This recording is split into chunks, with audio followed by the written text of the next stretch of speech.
Charlon Pivitelli ta' 73 sena minħal tarxin inħeles mill-arrest wara li kien mixli li prova jigdem uffiċjal tal-pulizija. Allegatament ir-raġel attakka pulizija li kien hija tassa mal-ambaxxata Amerikana f'Taqali u li prova jwaqqaf lill-akkużat milli jinsulenta żewġ nisa li kienu fil-parkeġġ tal-istess ambaxxata. Il-prosekuzzjoni qalet kif l-uffiċjal tal-pulizija sema l-argument u ma jara x'kien qed jiġri. Instema kif meta wasal il-pulizija ra li l-akkużat jgħajjad u jinsulenta lil-mara u lil-binta li kienu f'karozza. Madankollu s-sitwazzjoni eskalat meta l-pulizija mar biex jikkalma s-sitwazzjoni. Pivitelli wieġeb mhux ħati għall-akkużi miġġuba kontrih.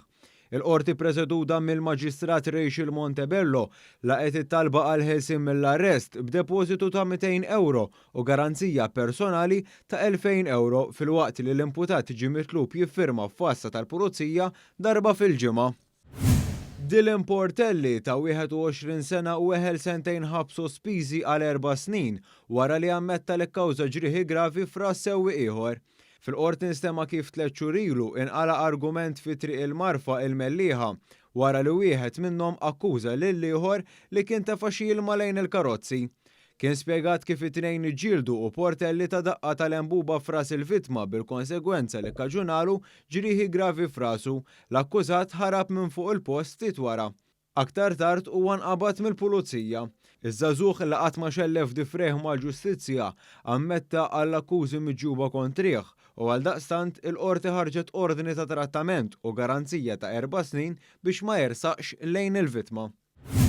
Ħaddiem ingħata kumpens ta' 81,000 euro wara inċident fuq il-post tax-xogħol u li fih tilef suba meta kellu 39 sena.